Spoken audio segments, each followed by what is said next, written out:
भगवान साई राम। भगवान साई राम। प्रेममय भगवान साई राम। प्रेममय भगवान साई राम। करुणामय साई राम राम राम राम। करुणामय साई राम राम राम राम। करुणामय साई राम राम राम राम। करुणामय साई राम राम राम राम। प्रेममय भगवान साई राम। प्रेममय भगवान साई राम। हे दुख भंजन पालनहारे। हे दुख भंजन पालनहारे। हे दुख भंजन पालनहारे।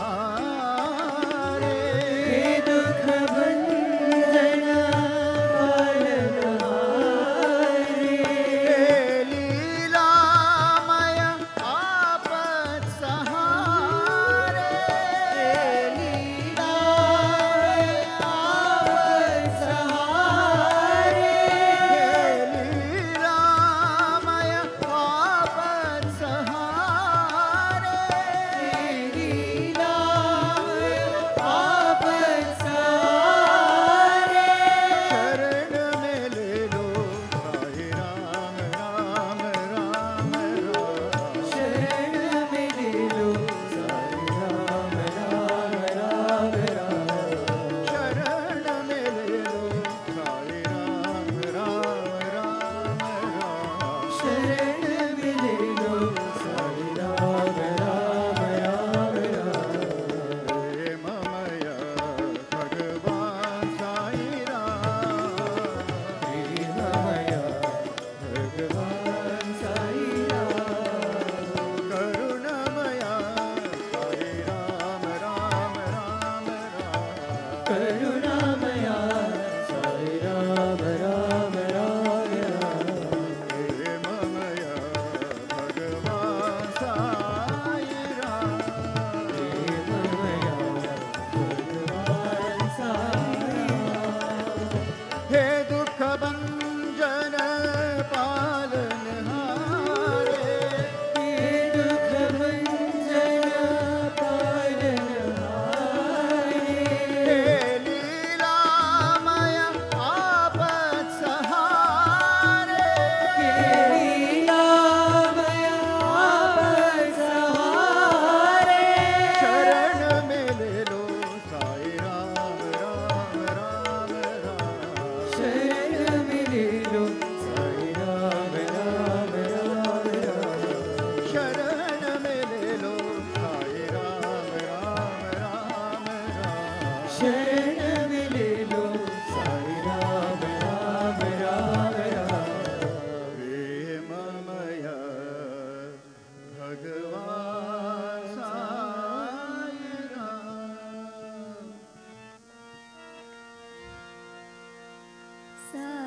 साईश्वरी अम्ब जगदीश्वरी। साईश्वरी अम्ब जगदीश्वरी।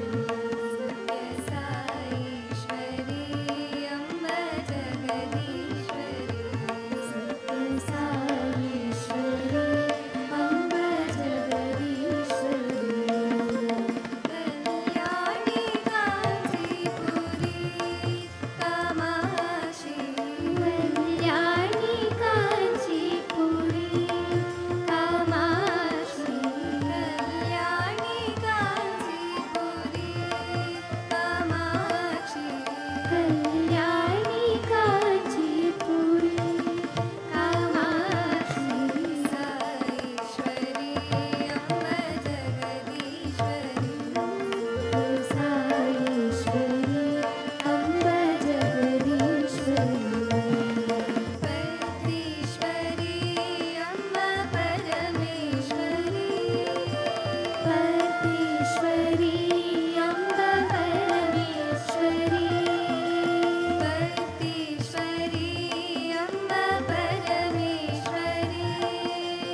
नागर कुंज विहारी गिरिधर नागर कुंज विहारी गिरिधर नागर कुंज विहारी गिरिधर नागर कुंज विहारी मधुवन संचारी करती विहारी मधुवन संचारी करती विहारी मधुवन संचारी करती विहारी मधुवन संचारी करती विहारी गिरिधर नागर कुंज विहारी गिरिधर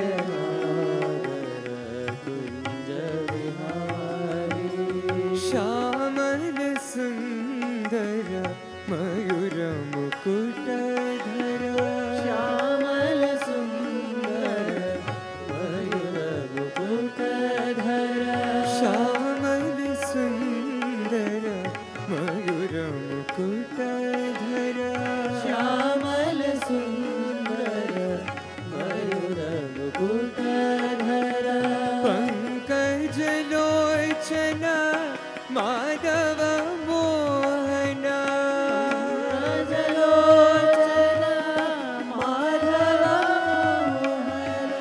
पंकज लोचन माधव मोहन पंकज लोचन माधव मोहन मधुवन संचारी करती विहारी मधुवन संचारी करती विहारी मधुवन संचारी करती विहारी मधुवन संचारी करती विहारी मधुवन संचारी करती विहारी मधुवन संचारी करती विहारी गिरिधर नागर कुंज विहारी गिरिधर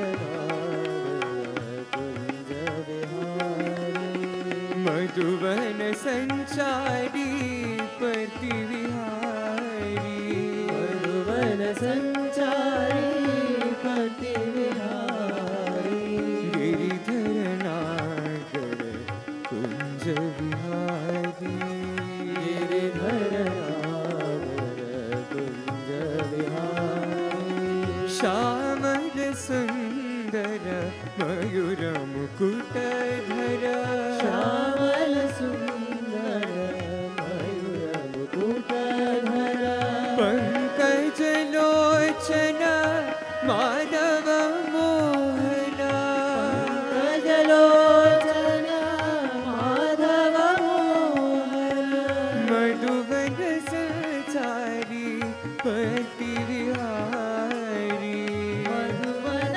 संचारी करती विहारी मधुवन संचारी करती विहारी मधुवन संचारी करती विहारी मधुवन संचारी करती विहारी मधुवन संचारी करती विहारी गिरिधर नागर कुंज विहारी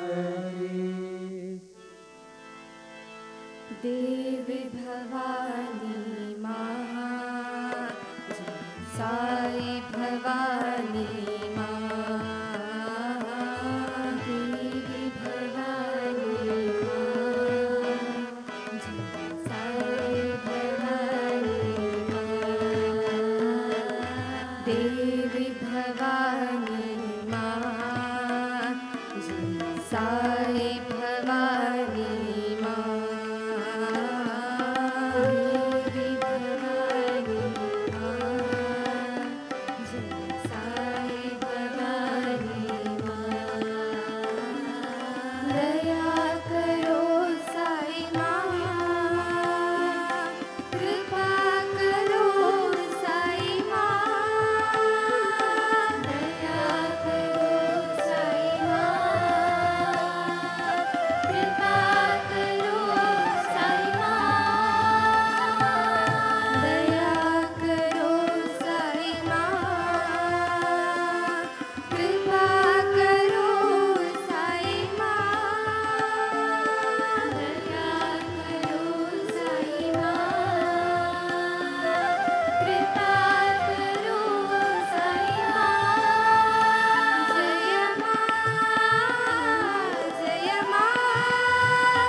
सब मिलकर मंगल गाए, सब मिलकर मंगल गाए, हम सब मिलकर मंगल गाए, हम सब मिलकर मंगल गाए।